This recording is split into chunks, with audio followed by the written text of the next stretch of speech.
말씀 보겠습니다. 말씀은 고린도후서입니다. 고린도후서 4장 7절에서 18절까지 말씀입니다. 고린도후서 4장 7절에서 18절까지.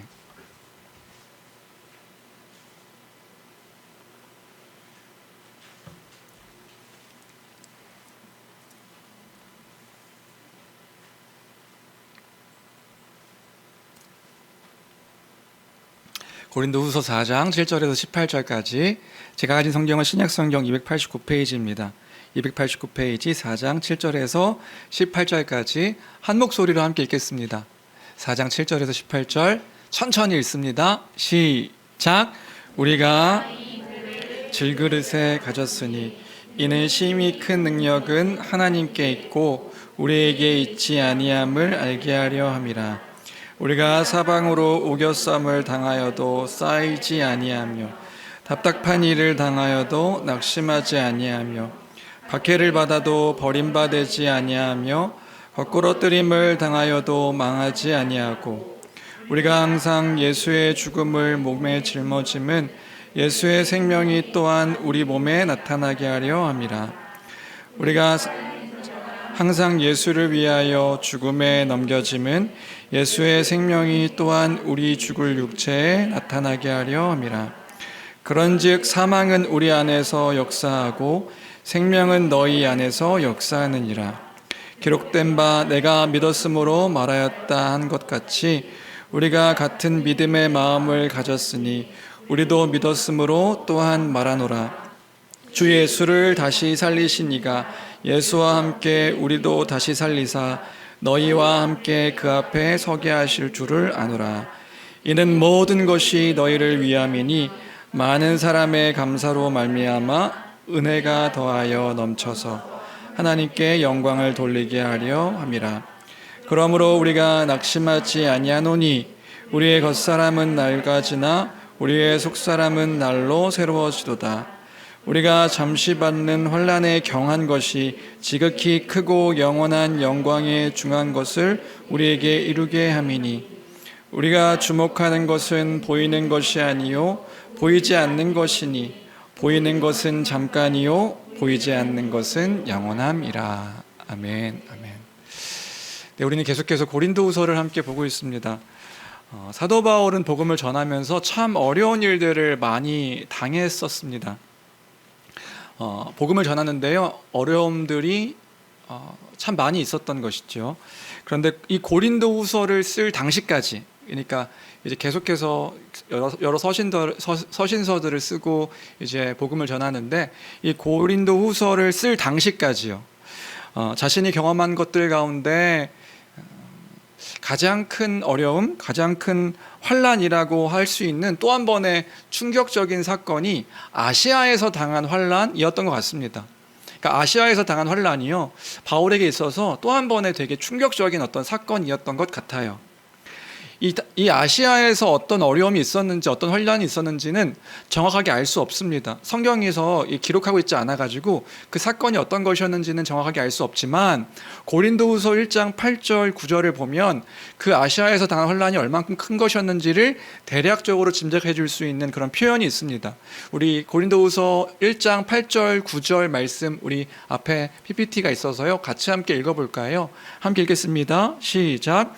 형제들아, 우리가 아시아에서 당한 환난을 너희가 모르기를 원하지 아니하노니 힘에 겹도록 심한 고난을 당하여 살 소망까지 끊어지고 우리는 우리 자신이 사형 선고를 받은 줄 알았으니 이는 우리로 자기를 의지하지 말고 오직 죽은 자를 다시 살리시는 하나님만 의지하게 하심이라. 성경은요, 이 사건이 어떤 사건이었는지 구체적으로 이야기하고 있지는 않습니다. 사도행전이나 이런 데서요, 이게 어떤 일이었는가 얘기하고 있지는 않은데요, 복음을 전하며 이제껏 경험한 것 중에서 또 한 번의 큰 충격적인 어떤 사건이 아니었는가 생각이 됩니다.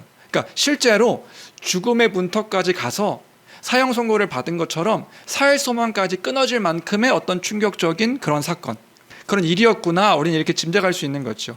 복음을 전하는데요, 그 전까지도 어려움이 있었지만 진짜 이제 죽었다, 이제 살 소망이 끊어졌다라고 말할 만큼의 큰 충격적인 사건. 복음을 전하다가 진짜 이렇게 죽을 수도 있겠구나라고 그렇게 각인되었던 사건이 아마 이 사건이 아니었을까. 그런데 바울은 그런 상황 속에서 놀랍고 또 이런 상황이 그 가운데 있는데 놀랍고 감사한 어떤 한 사실을 이제 발견하게 됩니다. 그게 뭐냐면요, 그런 죽음의 위협 속에서 예수의 죽음, 그 예수 그리스도의 십자가 복음을 짊어지고 사는데, 그래서 심지어 자기도 죽음과 같은 그런 상황 가운데 처해지게 되는데, 그것과는 정반대로 그 예수의 죽음을 자기가 짊어지고 사는데 반대로 나를 통해서 예수의 생명이 드러나고 나타나고 있구나 하는 것들을 발견하게 되는 거예요. 무슨 말인지 되세요? 예수의 죽음, 그 예수 그리스도의 십자가 죽으심을, 그래서 자기도 죽음 같은 어떤 환난과 어려움들이 당하고 있는 상황 가운데, 이런 상황 가운데 있는데 뭘 발견하게 되는 거냐면 예수의 생명이 그 가운데서 전달되고 나타내고 있구나, 이것들을 발견하게 되는 거예요. 놀랍고 감사한 일이라는 것들을 발견하게 되는 거죠. 그게 10절, 12절, 11절 말씀입니다. 10절, 11절 말씀 같이 함께 읽겠습니다. 함께 읽습니다. 시작. 우리가 항상 예수의 죽음을 몸에 짊어짐은 우리 살아있는 자가 예수를 위하여 죽음에 넘겨짐은 예수의 생명이 또한 우리 죽을 육체에, 네, 무슨 말인지 이해되시나요? 우리 본문을 조금 이해해 볼까요? 오늘 10절에 보니까요, 짊어진다, 10절에 짊어진다라는 단어가 있습니다. 예수의 죽음을 몸에 짊어진다. 이 짊어진다는 단어의 의미는 뭐냐면요, 언어를 보니까요, 나르다, 운반하다, 여기저기 가지고 다니다, 이런 의미의 단어입니다. 그럼 사도 바울이 뭘 운반하는 거예요? 뭘 나르는 거예요? 뭘 가지고 여기저기 돌아다니는 거예요? 복음이죠. 예수 그리스도의 죽음이죠. 예수 그리스도의 십자가의 죽음을 자기가 이제 나르는 거죠. 운반하는 거죠. 여기저기로 가지고 다니는 거죠. 그 십자가의 복음을요, 여기 이곳 저곳에 운반해서 전달하는 겁니다. 그런데요, 10절 11절에 이런 단어가 있어요. 나타나게 하려 함이라. 2번 반복해서 나타나게 하려 함이라. 이 나타나게 하려 함이라의 원어를 보니까 이런 의미더라고요. 여러분 우리 기억하시나요? 계시하다. 계시가 뭐죠? 네, 그렇죠. 감춰진 거. 그런 단어예요. 그 단어예요. 계시하다, 나타내다. 감추어진 것들이 밝게 드러나듯 나타나는 거예요. 그럼 뭐가 나타나는 거예요? 예수의 생명이요. 그럼 사도 바울이 지금 뭐 하고 있는 거죠? 무슨 말 하고 있는 거죠? 우리가 항상 예수의 죽음을 우리가 예수의 지금 몸에 짊어지고 운반하며 나르는데, 뭐가 나타난다는 거예요? 우리 몸에 짊어진 것은 예수의 죽음인데, 심지어 11절에 보니까 그 죽음 때문에 우리도 죽음에 넘겨지는데, 뭐가 나타나는 게 발견되는 거예요? 예수의 생명이요. 우리가 예수의 죽음을, 예수의 십자가를 몸에 짊어지고 그것들을 운반하며 나르는데, 우리는 죽음을 운반하여서 죽음 가운데, 상황 가운데 있게 되는데, 사람들에게 뭐가 나타나는 거예요? 예수의 생명이 나타난다. 놀랍게도 예수의 생명이 나타나더라. 그 말을 지금 사도 바울이 얘기하고 있는 거란 말입니다. 그러면 예수의 생명이 나타난다는 것을 어떻게 알 수 있을까요? 교회가 세워지니까요. 예수의 그 생명이 나타난 걸 어떻게 알 수 있냐면 그게 교회가 세워지고 교회가 함께 그 생명을 함께 하는 것들을 보게 되니까. 이런 거죠. 자신을 외적으로 봤을 때, 외적으로 보면 너무나 볼품없는 삶인데, 자신의 삶은 너무나 초라하고 볼품없는 삶인 거예요. 그게 어디냐면 깨지기 쉬운 질그릇 같은 볼품없는 삶. 그래서 이게 8절 9절의 묘사죠. 8절 9절. 우리 8절 9절도 함께 읽어볼까요? 고린도후서 4장 8절 9절. 자신의 상태, 자신의 상황, 자신의 모습을 이렇게 표현합니다. 함께 읽습니다. 시작. 우리가 사방으로 우겨쌈을 당하여도 쌓이지 아니하며 답답한 일을 당하여도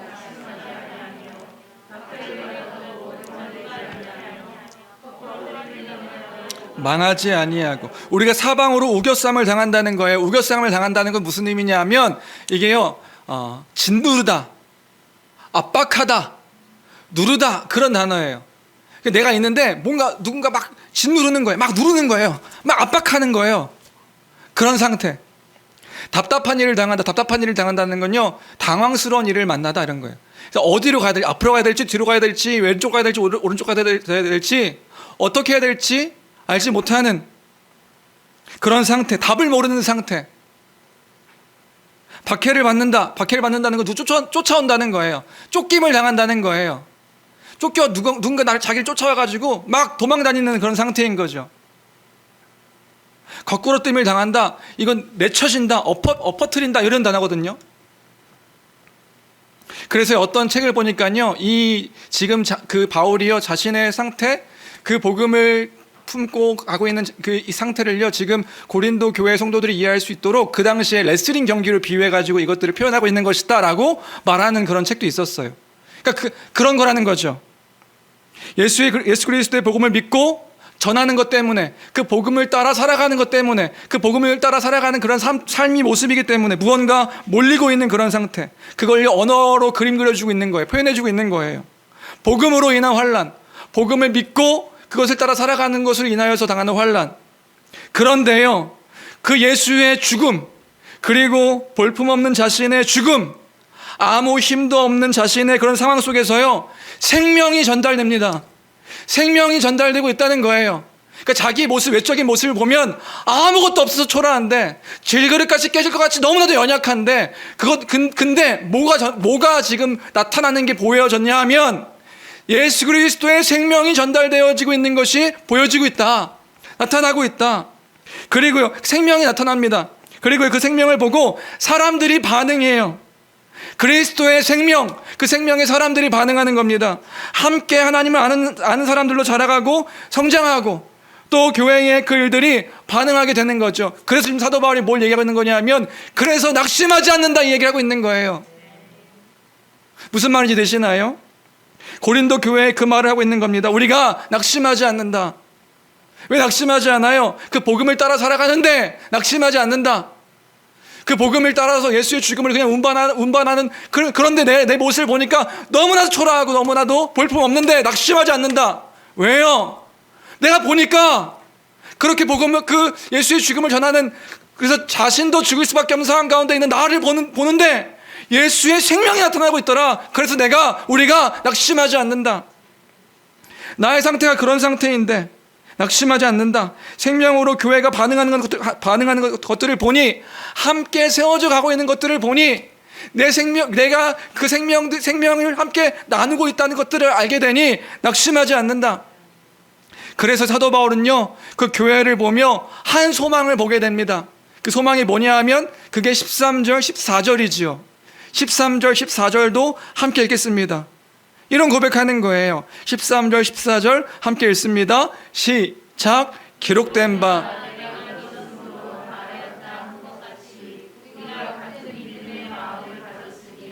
우리도 믿었으므로 또한 말하노라. 주 예수를 다시 살리신 이가 예수와 함께 우리도 다시 살리사 너희와 함께 그 앞에 서게 하실 줄을 아노라. 아멘. 무슨 말이지요? 우리가 함께 하나님 앞에 서게 될 것이다. 그래서 낙심하지 않는다 얘기하고 있는 거예요. 우리가 하나님 앞에 같이 함께 서게 될 것이다. 그 주 예수의 마지막 날에 우리 모두가 함께 그 하나님 앞에 함께 서게 될 것이다. 그 소망을 지금 이야기하고 있는 것이란 말입니다. 예수의 생명에 참여하게 된 교회가 함께 부활하여서 그 영광스러운 하나님 나라에, 그 하나님 앞에 함께 서게 될 것을 생각하니 낙심하지 않는다 말하고 있는 것이지요. 이것이 사도 바울만의 고백일까요? 아니죠. 교회가 그런 공동체인 줄로 믿습니다. 우리가 그런 존재들이라고요. 우리가 복음을 소유하며 그 살아가는 삶의 여정 속에서 낙심하지 않는 이유가 있다면, 우리의 삶을 통하여 예수의 생명이 드러나고 나타나는 것이기 때문에, 그 예수의 생명을 통하여서 함께 나누는 교회가 함께 있는 것이기에 우리가 낙심하지 않을 수 있는 줄로 믿습니다. 그 생명을 나눌 수 있는 교회가 있기 때문에 지금 사도 바울은 그 얘기하고 있는 거예요. 낙심하지 않는다. 교회에 허락하신 교회를 바라보니 낙심하지 않는다. 왜요? 그 생명을 함께 나눠서, 그러니까 내가 나의 죽음 같은 그런 상황 속에서 그 복음을 전달하고 있는, 우리도 그렇잖아요. 복음을 따라 살아가고 있는 우리의 삶 가운데 그 복음이요, 그 죽음이요, 초라해 보일 수 있는데, 그 초라해 보이는 그 복음을 붙잡고 살아가는 우리 삶 속에서 뭐가 나타나는 거예요? 예수의 생명이요. 그럼 예수의 생명을 드러낼 때 누가 반응하죠? 교회가 함께 반응하는 거잖아요. 그러니까 함께 그 은혜를 나누는 교회 공동체가 있기 때문에 낙심하지 않는 것이란 말입니다. 한 주간 이 말씀을 묵상하는데요, 저 개인적으로는요 너무 은혜고 너무 좋았어요. 왜요? 교회가 있으니까요. 한 주간요 교회가 있으면 참 좋구나. 그렇지, 주께서 허락하신 교회가 있었지. 교회가 있으면 영육간에 사는 거지. 함께 생명을 나눌 수 있는 여러분의 그 생명이 드러나고 나타나는 거예요. 말씀을 따라 살아가는 우리의 그 복음을 믿고 살아가는 우리의 모습 속에서, 그렇죠? 볼품없죠, 초라하죠, 아무것도 아니죠. 아무것도 아닌데 그 아무것도 아닌 삶 속에서 여전히 복음을 붙잡고 살아가는 우리의 모습, 그 질그릇 속에 담긴 그 보배를 함께 나누는 사람들 속에, 여러분들의 고백 속에 누가 반응하죠? 우리가 한 사람 한 사람씩 반응하는 거잖아요. 그리고 그런 상상을 해봤습니다. 사도 바울의 고백처럼요, 우리가 모두 함께 주 앞에 서게 될 날을 상상하는 게 너무 좋더라고요.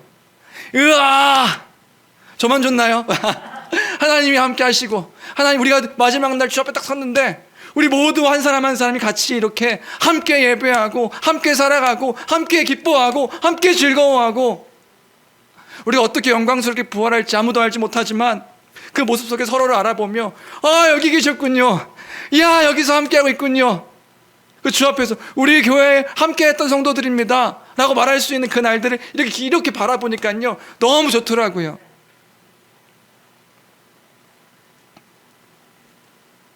그래서 바울은 예수의 죽음을 몸에 짊어지고 살아가는 것에 대해서 낙심하지 않았습니다. 낙심하지 않았다고 이야기하고 있는 것입니다. 왜요? 그 생명에 함께 참여하고 있는 그 교회들을 함께 바라볼 때예요. 교회도 마찬가지입니다. 우리도 마찬가지입니다. 복음을 품고 살아가는 우리의 삶이요, 사방으로 우겨싸움을 당하는 것 같은, 그래서 막 짓누르고 압박당하는 것 같은 그런 삶의 모습일 수 있습니다. 답답해서 어디로 가야 될지 갈팡질팡하며 알지 못하는, 이 복음을 붙잡고 살아가는데 어떤 선택을 해야 되는 것이 옳은지, 어떻게 해야 되는 것이 맞는지 알지 못하는 그런 사람 가운데 우리가 있을 수 있습니다. 박해를 받아요. 무언가 쫓김을 당하는 것처럼 느껴지고요. 삶 가운데서 모든 것들 가운데 막 그렇게 무언가 나를 쫓아오는 것 같은 어떤 그런 일들이 있을 수도 있습니다. 내던져지고 엎어지는 것 같은 일들이 우리 가운데 너무나도 많음을 보게 됩니다. 그런데 그 안에 예수의 생명이 있음에, 그것이 함께 나눠지고 있음에, 그래서 그것을 함께 나눔으로 교회가 세워지고 있음에 낙심하지 않고 기뻐하는 우리 모두가 되기를 주님의 이름으로 축원합니다. 아, 교회가 함께 있는 것입니다. 그런 교회가 함께 있구나 생각하니까 이번 주에요, 그런 마음이 드는 거예요. 빨리 보고 싶다. 한 주가 안 보니까 좀 약간 그 외로운 거 있잖아요. 뭔가 이렇게 혼자 있는 것 같은데 우리 교회 성도들 주일날 보면 그 힘이 날 것 같은 거예요. 여러분들이 그런 존재임을 기억하는 여러분들 되셨으면 좋겠습니다. 저희가 목사가 전하는 복음, 목사니까 그렇게 말씀하시는 거가 아니라 여러분들이 그런 존재들이라는 거예요. 여러분들이 그냥 볼품없이 끝나는 그런 존재들이 아니라 여러분들이 가지고 있는 생명들을 이 교회 안에서 함께 나눌 때, 그거 아세요? 저는 여러분들이 있어서 너무 행복한 거예요. 여러분들이 그 복음으로 한 주 동안 살아냈던 것들을 함께 나눌 때, 그러니까 그런 거죠. 어제 성도들이 모여가지고요, 저 여기서 설교 준비하고 있는데 여기 방음이 잘 되거든요. 생각보다 제 방 막혀 있고 저기 막혀 있으면요 소리가 잘 저기 밖에 있는 얘기들이 안 들려요. 근데 막 깔깔깔깔 우는 소리가 들리는 거예요. 근데 그 깔깔깔깔 웃으신 분들이 혼자 계실 때는 근래 보면 약간 얼굴이 굳어 계시거든요. 이렇게. 요즘 그거 아세요? 요즘 성도님들 웃으세요. 근데 요즘 성도님들의 표정이 그렇게, 그거 아세요? 목사님, 여러분들 성도 표정만 이렇게, 여러분들도 그러시잖아요. 목사님 표정이 이렇게 어둡지? 그럼 걱정되시잖아요. 똑같아요. 여러분들 얼굴이 되게 이렇게 굳어 계실 때가 참 많거든요. 근데 막 깔깔깔깔 웃으시면서 저기서 얘기 나누시고 하시는 것들이요 너무 좋은 거예요. 그 왜 웃으실까요? 여러분들이 모여가지고요. 모르죠. 저는 뭐 얘기하다가 저기 안산에 무슨 맛있는 집이 있어서 그렇게 웃으실 수도 있죠. 그러나 그리스도 안에서 함께 모여서 그 생명을 함께 나누고 또 고백하고 함께 기도하고 그런 모습을 통해서 우리가 교회됨을 누리고 있는 것이겠지요. 그렇게 생명을 나눈 것들을 통하여서 그 생명들을 함께 나눌 수 있는 여러분들이라는 것들을 기억하면 좋을 것 같습니다. 그러니까 정일국 목사만이 아니라 여러분들도 함께 그 교회됨으로써 그 생명을 나눌 수 있는 여러분들이시기에 참 귀하고 가치 있는 존재들이다. 그 예수의 생명을 나눌 수 있는 교회가 있기에 낙심하지 않는, 슬퍼하지 않는, 절망하지 않는 가치가 있는 존재라는 사실을 기억하는 우리 모두가 되길 주님의 이름으로 축원합니다. 그래서 낙심하지 않는다는 거죠. 사도 바울의 그 고백, 우리가 낙심하지 않습니다. 사실 4장 전체가 낙심하지 않는다는 이야기들을 1절도요. 그 영광스러운 복음의 직분을 받았기에 낙심하지 않습니다. 불쌍히 여기셔서 그 영광스러운 복음, 그 복음을 받았기에 낙심하지 않습니다. 교회가 있기에 낙심하지 않습니다. 그 생명을 나눌 수 있는 그 우리가 있기 때문에 낙심하지 않습니다. 그 얘기하고 있는 거더라고요. 두 번째로 바울은 16절부터 다시 한번 자신이 낙심하지 않은 이유를 말하고 있습니다. 그 16절부터 18절까지인데요. 16절부터 18절까지 함께 읽도록 하겠습니다. 함께 읽습니다. 시작. 그러므로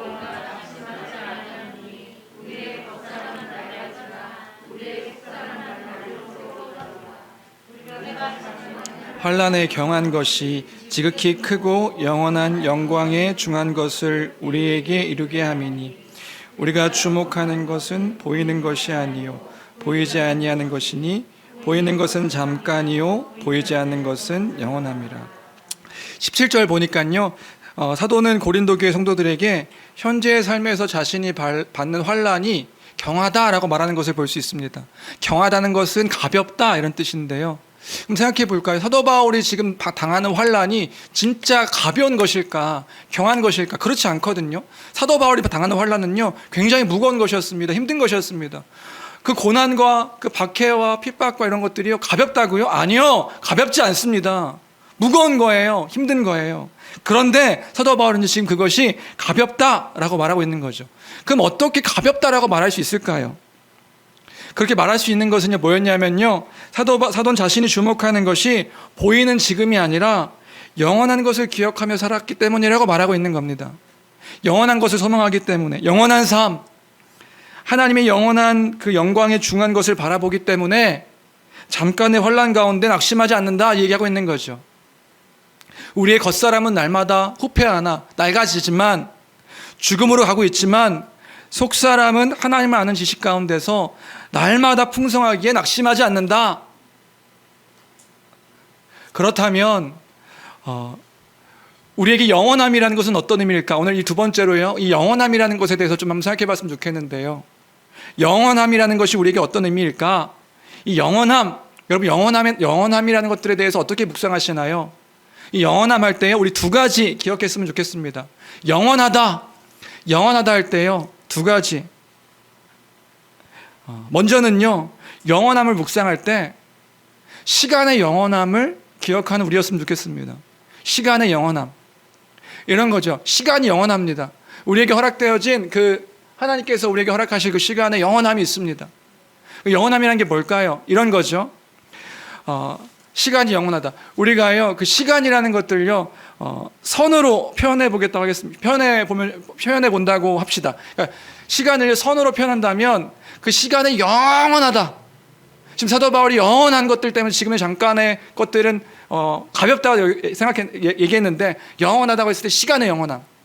시간이 영원하다는 것을 선으로 만약에 표현할 수 있다면 얼만큼 그어야 그 시간이 영원한 걸까요?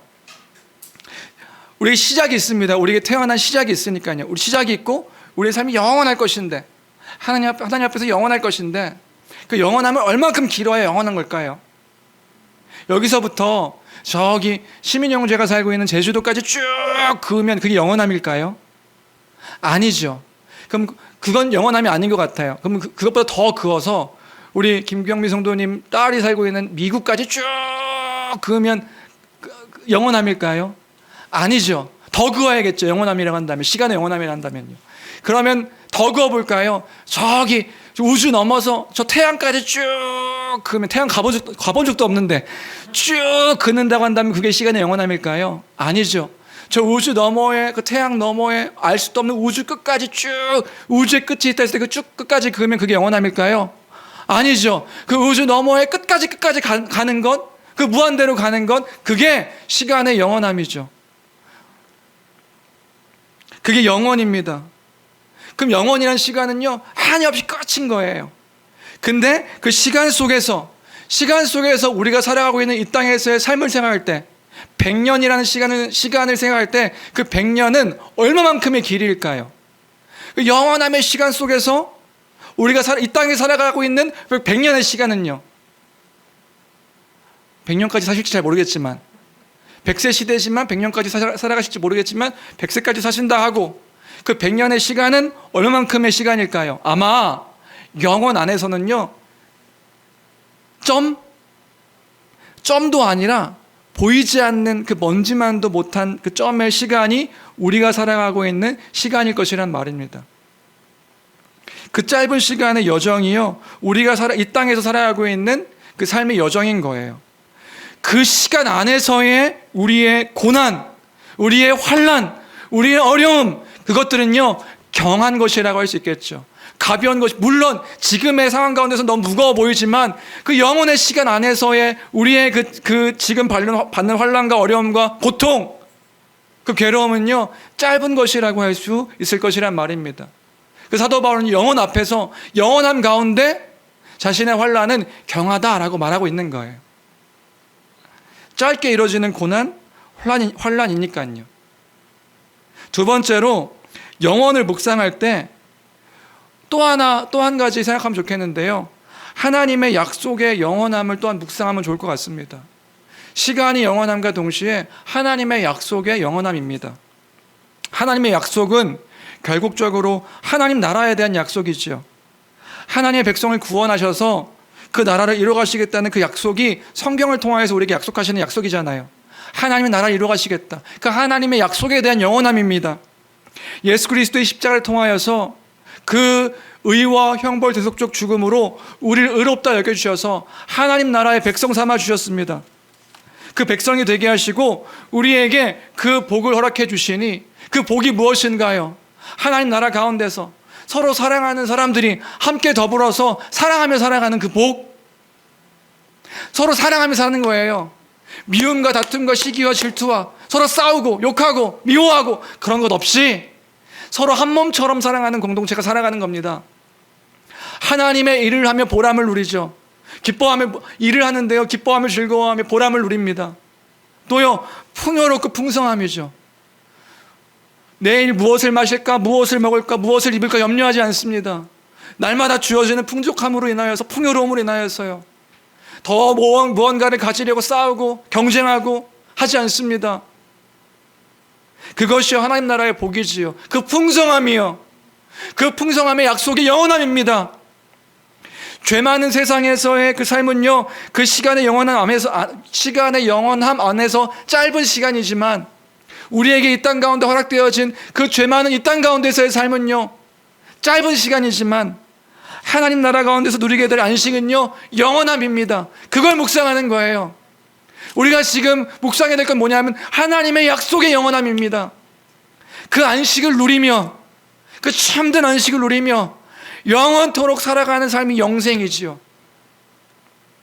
더 나아가서 이 땅에서 하나님을 알아감으로 누리는 기쁨도 풍성한데, 그 기쁨도 풍요롭고 풍성한데요, 영원한 나라 가운데서 그 하나님을 알아감으로 하나님의 풍성함, 그 영원토록 누리게 될 하나님 아버지 나라의 그 영광, 그 사랑의 풍성함, 지금 이 땅에서도 예수 그리스도의 십자가를 통하여서 우리에게 보여준 사랑이 어마어마하게 큰데, 그 주 앞에 나아갔을 때에 맛보게 될 그 하나님의 그 크신 사랑과 크신 은혜와 그 그 크신 참된 선과 그 모든 것들을 누리게 될, 그 하나님과의 온전한 관계 속에서 누리게 될 그 모든 것들을 기억할 때요, 이 땅에서의 그 죄 많은 세상 가운데서의 고난은 경하다, 가볍다라고 말할 수 있는 거죠. 겉사람은 낡아져서 슬프고 허무하고 괴롭습니다. 이 땅에서 하루하루 살아갈 때요, 우리의 늙어가고 있는, 우리의 부패하고 있는 그 모습을 바라볼 때마다 여전히 낙심되고 절망됩니다. 그래서 요즘에 근래에 그런 말들 참 많이 들은 것 같아요. 나 너무 많이 늙었어. 나 너무 많이, 옛날엔 안 그랬는데. 저도 입버릇처럼 하고 있는 말이기도 하고요. 옛날엔 총기가 아주 뛰어났는데 요즘 총기를 잃어가지고. 겉사람이 낡아지는 모습을 보며 우린 괴로워하고 슬퍼하고 허무해하고, 제가 웃음처럼 농담처럼 얘기하지만요, 여러분 안 그렇잖아요. 하루하루 그렇게 뭔가 무뎌지고 연약해지는 자신을 보면서 한탄스러워 하시잖아요. 답답해 하시잖아요. 옛날엔 안 그랬는데. 낙심되고 절망되기도 하잖아요. 근래에 덜컥 저도 그런 마음이 갑자기 들더라고요. 뭐냐면요, 그냥 제 인생이 너무 초라해 보이는 거예요. 이제 이만큼 나이가 되었는데 아무것도 없는 것 같은 그런 것들을 보면서요, 갑자기 덜컥 겁도 나고요, 답답해지기도 하고요. 그러니까 어느 것 하나 부족한 것, 완전하게 된 것 없이 그냥 부족한 것, 투서인 것처럼 보이는 거예요. 스스로 뭔가를 할 수 있는 사람이 아닌 거죠. 능력도 없어요. 다른 목사들과 비교할 때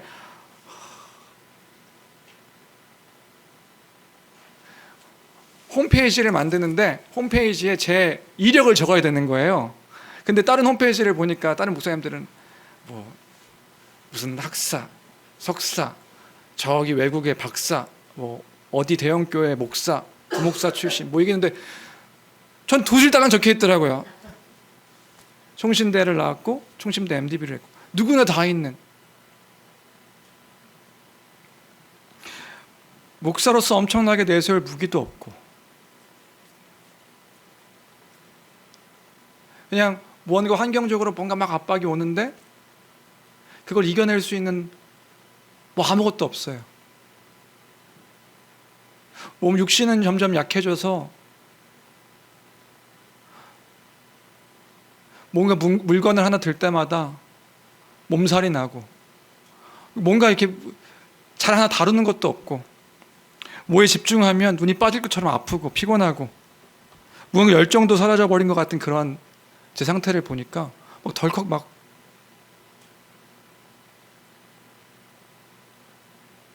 두렵기도 하고 염려가 되기도 하고. 우리 겉사람은 날마다 낡아갑니다. 근데요, 오늘 말씀을 묵상하면서 하나님께서 은혜를 주셔서 깨닫게 된 마음이 있어요. 그게 뭐냐면요, 하나는 진짜 이번 주 말씀이 저한테 너무 위로가 됐는데요, 교회가 있으니까 참 귀하다. 그 생명을 나눌 수 있는 교회가 있어서 참 귀하다가 하나였고요. 또 하나는 우리 겉사람은 날마다 낡아져 가지만 우리 속사람은 날마다 새로워져 가는 것입니다. 그럼 날마다 속사람이 새로워져 가는 것은 뭘까요? 하나님을 아는 그 지식의 풍성함으로 인하여서요, 그 풍성하게 알게 될 것이 영원할 것이기 때문에 그것이 참 기쁜 일이다, 복된 일이다, 감사한 일이다. 그래서 제가요, 어느 순간 뭐 하나 놓치고 있더라고요. 뭐냐면요, 제가 예전에 항상 그런 고백들을 했었거든요. 어떤 고백이었냐면, 하나님의 은혜가 풍성할 때요, 제가 사람들에게 했던 고백이 있습니다. 그 고백이 뭐냐면요, 제가 이런 고백했었어요. 나 나이 먹는 거 두렵지 않아. 나 나이 먹는 거 두렵지 않아. 왜 두렵지 않았는지 아세요? 내가 그 30대 초반에 하나님을 아는 게 너무 좋은 거예요. 하나님 이만큼 알았는데요, 이만큼 알게 된 하나님이요, 너무 기쁜 거예요. 그래서 제가요, 다른 사람들 얘기하고 고백할 때마다 그런 고백했어요. 난 40이 되는 게 기대가 된다. 난 50이 되는 게 기대가 된다. 내가 이만큼 알아도 이만큼 좋은데 40 되면 내가 하나님 이만큼이라도 알 수 있을까, 하나님과. 그럼 50이 되면 내가 성경 공부를 계속 할 텐데, 성경을 내가 계속 또 알아갈 텐데, 내가 50 되면 이만큼 알아가는 하나님을 내가 알게 되면 얼마나 좋을까. 그래서 저는 두렵지 않습니다. 나이 먹는 게. 기대가 됩니다. 설레입니다. 근데 제가 어느 순간 그걸 잊고 있더라고요. 놓치고 있더라고요. 그걸 목사가 돼서 성도들과 나눌 수 있다면 얼마나 복된 일인가. 그 기대하면서 이렇게 살았던 저였는데 그걸 너무 놓치고 있는 거예요. 왜요? 우리가 지금을 바라보니까요. 지금의 환란의 경험을 바라보니까요. 영원함이 아니라 경험을 바라보니까요. 우리가 기억하길 원합니다. 우리에게 영원함이 있습니다. 하나님의 약속에 영원함이 있습니다. 하나님이 영원하십니다. 그 영원한 것들을 바라보니 사도 바울이 그런 고백하는 거예요. 낙심하지 않습니다. 우리는 낙심하지 않습니다. 겉사람은 날마다 낡아가지만 속사람은 날마다 새로워지니 낙심하지 않습니다. 잠시 받는 환난에 경한 것이 지극히 크고 영원한 영광에 중한 것을 우리에게 이루게 함이니 우리가 주목하는 것은 보이는 것이 아니요 보이지 않는 것이니 보이는 것은 잠깐이요 보이지 않는 것은 영원함이라. 그래서 낙심하지 않습니다. 주 안에 사랑하는 성도 여러분, 우리는 낙심하지 않습니다. 영원함이 있기에 낙심하지 않습니다.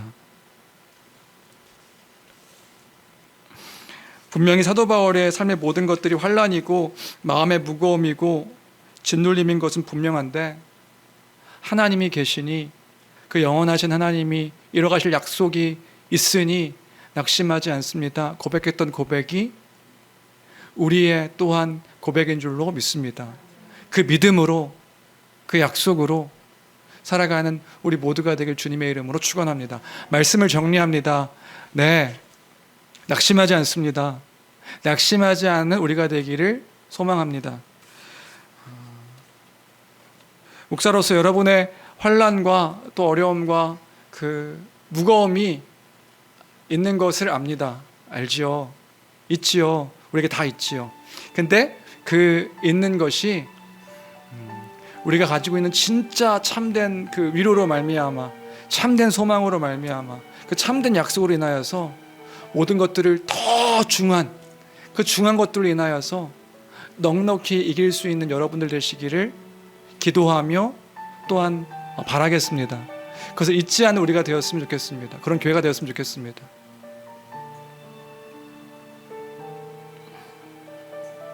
교회가 있음을 기억하십시오. 교회가 함께 여러분들의 그 복음을 따라 살아가는 삶의 여정 속에 그 복음을 여러분이 생명으로 드러내고 나타내고 함께하는 교회가 있음을 기억하는 우리가 됐으면 좋겠고요. 그것을 인해 낙심하지 않는 우리가 됐으면, 함께하는 우리가 있음에 낙심하지 않는 교회가 됐으면 좋겠고요. 영원한 약속이 있음에, 영원함이 있음에, 그 영원한 하나님 나라 가운데 거하는 우리이기에 낙심하지 않는 우리 모두가 되기를 주님의 이름으로 축원합니다. 우리 말씀을 기억하면서 이 찬양, 사실 이번 주에는 찬양하고 싶은 게 너무 많았어요. 근데 우리 이 찬양 마지막으로 함께 고백했으면 좋겠는데요.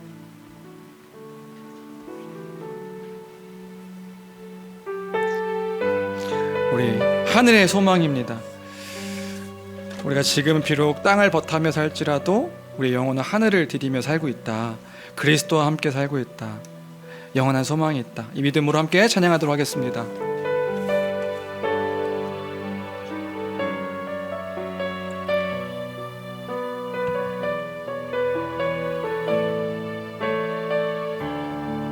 나 지금은 비록 땅을 버타며 살지라도 내 영혼 저 하늘을 디디며 사네.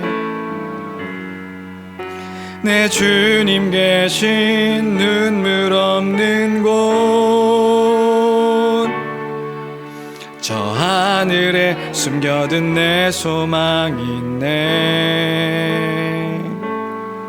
보고픈 얼굴들, 그리운 이름들 많이 생각나.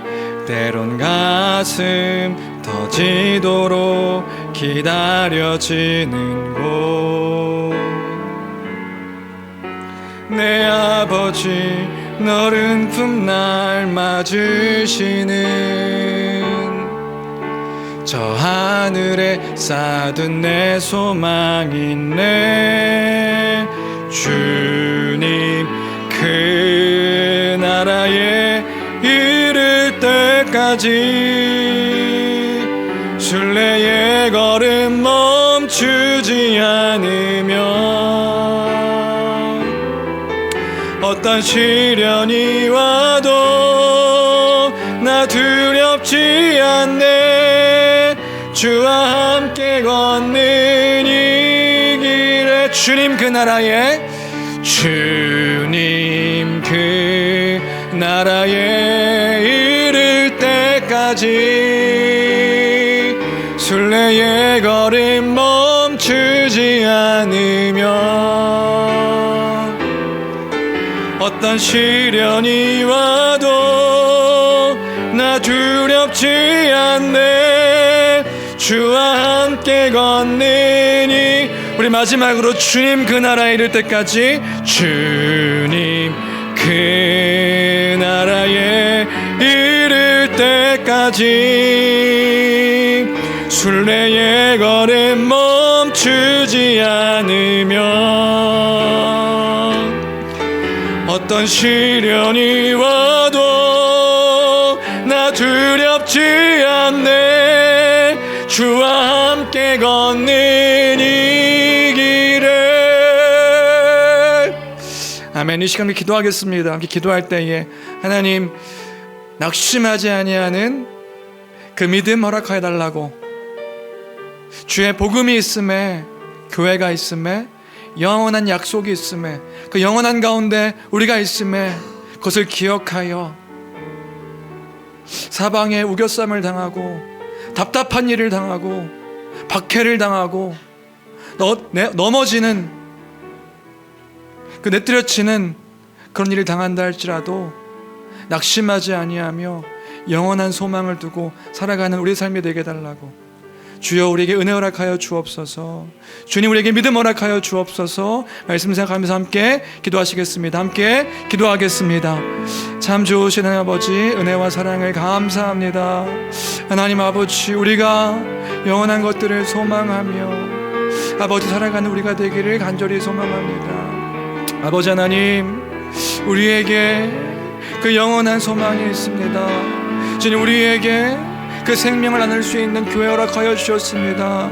우리에게 그 참된 그 영광의 복음을 허락해 주셨습니다. 우리가 그것을 믿나이다. 하나님 아버지, 믿음으로 살아가는 우리의 삶이 되게 도와주옵소서. 주님, 답답한 일을 당하여 어떻게 해야 될지 알지 못하는 상황 가운데 있다 할지라도 수많은 상황 가운데 억눌리며 아버지 짓누르며 아버지 그런 상황 가운데 있다 할지라도 하나님 아버지, 우리가 아버지는 박해를 당하며 쫓김을 당하며 아버지 그런 상황 가운데 처한다 할지라도 우리가 거꾸로 뛰임을 당하여 내던져지며 내쳐지는 아버지 그런 상황 가운데 있다 할지라도 그 환난이 경하다 말할 수 있는 것은, 그 환난이 큰 것이 아니라 아버지 경하다 말할 수 있는 것은 우리의 겉사람은 낡아지나 우리의 속사람은 날마다 새로워짐으로 말미암아 하나님이 우리와 함께 하심에 그 복음의 풍성함이 날마다 우리에게 더할 것임에 주님 그 하나님께서 함께 하심이 날마다 우리에게 경험되어지고 고백되어질 것이기에 그 주님 바라보며 그 주님 앞에 우리가 함께 서서 그 영광스러운 주님 앞에 함께 서서 그 함께 기뻐하며 즐거워하며 그 함께 생명을 나눌 교회가 우리 교회를 허락하셨음에 주님 우리가 함께 그 가운데 주님 낙심하지 아니하며 살아갈 수 있는 우리가 되게 허락하여 주옵소서. 주님 우리가 될 수 있도록 주여 축복하여 주시옵소서. 하나님 아버지, 하나님 아버지, 하나님 아버지, 하나님 아버지.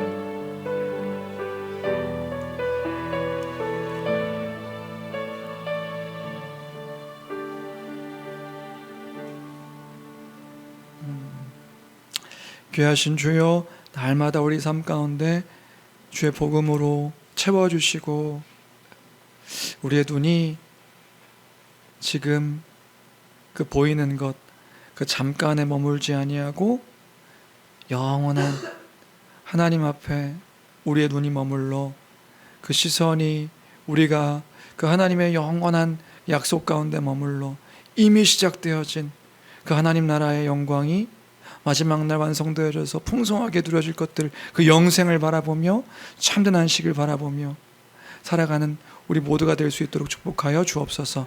낙심하지 아니하는 우리가 되길 원합니다. 낙심할 수밖에 없는 상황 가운데 있지만 낙심하지 아니하는 우리가 될 수 있도록 아버지 하나님 믿음 지켜주시고 날마다 은혜 허락하여 주옵소서. 함께해 주실 것을 믿고 감사드리며 귀하신 우리 주 예수 그리스도 이름으로 기도합니다. 아멘.